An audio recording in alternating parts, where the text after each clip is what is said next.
You tell me to stop making random noises and singing my thoughts like a Disney princess, so I do it in my head, constantly, like another train of thought running parallel to my internal dialogue.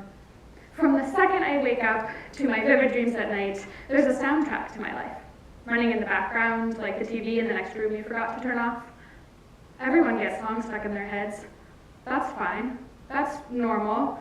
And most importantly, no one can tell. You tell me it's okay to like things, like The Lord of the Rings or Emperor Penguins, but not that much. It's obsessive. Can't I just like things a normal amount? You tell me that I'm a lot, that I come off too strong. So I do my best to dull my joy and resist the urge to jump up and down while I'm clapping when I get overexcited. You tell me to make eye contact, to look you in the eyes when you're talking. So I look at your nose, your eyebrows, and go back and forth between each eye, never knowing which eye to look at, never knowing how to do it right, never understanding why it's so important that I keep trying. I do it anyways, remembering to smile and nod, occasionally to signal engaged listening and friendliness, anxiously twirling my hair because it's the one way I can stim in public without attracting too much attention. And then in response, you accuse me of flirting.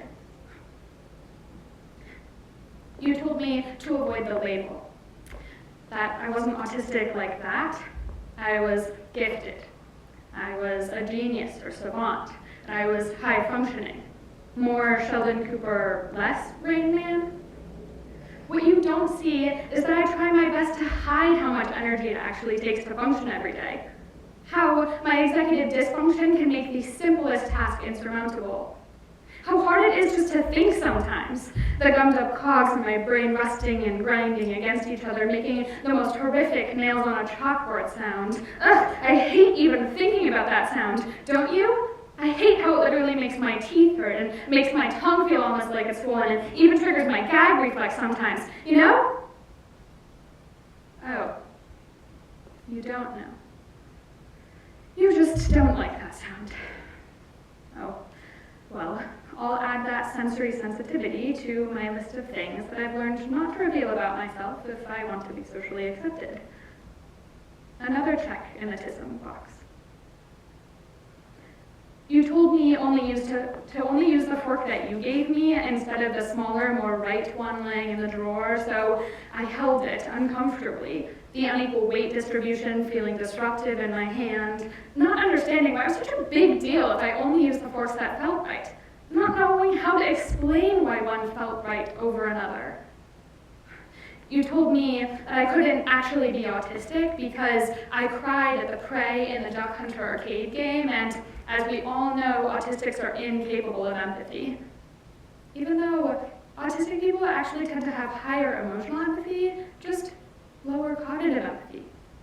This means I may not always be able to tell when someone is upset, but once I learn that they are, I feel their pain deeply. Still, autistic characters are portrayed as cold, unfeeling robots. Okay. You told me that I was book smart, but didn't know how to read people. So you bought me piles of books on interpreting body language and nonverbal cues, and I devoured them. I memorized how to position my body and face to mimic what comes seemingly instinctually to others. Like, I raise my eyebrows to show that I'm interested, or surprised. I overdo it. You subconsciously signal that I have made you uncomfortable. How do I know? You move your hand to your collarbone to self-soothe, ever so slightly turning your feet away from the conversation without even noticing. But I notice. I've messed up. Again.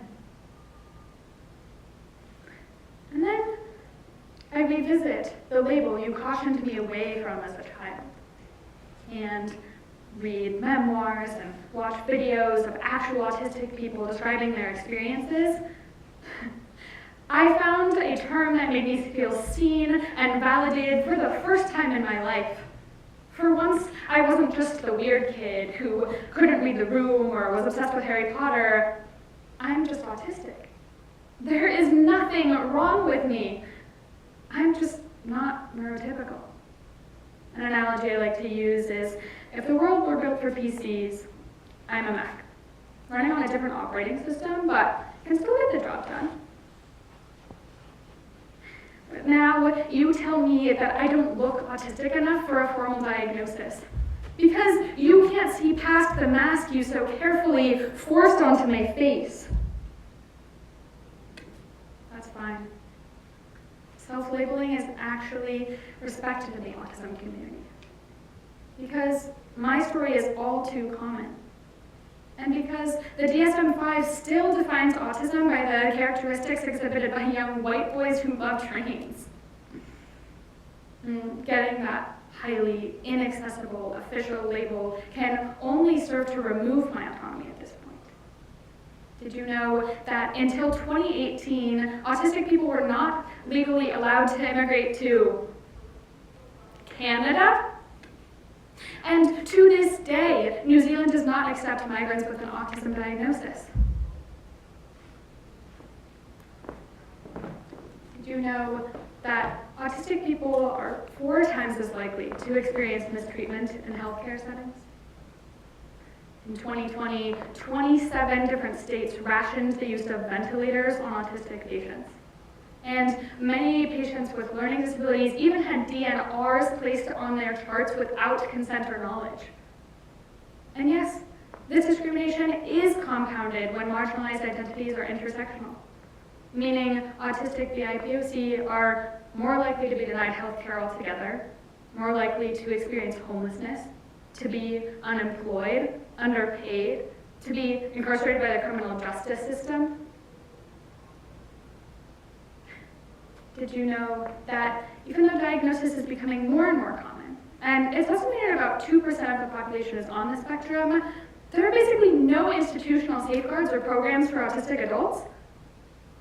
Did you know that a majority of autistic individuals don't want to be cured and consider Autism Speaks and organizations like it to be a hate group that promotes eugenics? Think about it. Did you know that neurotypical isn't the same as normal? And did you know that it's called autism spectrum disorder for a reason? Because if you've met one autistic person, you've met one autistic person. So just because I don't present the same way as your 7-year-old autistic son or nephew doesn't mean I am any less autistic. Just because autistics with higher support needs may not be able to mask as well as I do does not make their lives any less valuable. And just because I am privileged to have lower support needs does not make my autism any less valid. It's a spectrum. Did you know that autistic isn't a bad word, and you don't have to tiptoe around it by saying person with autism?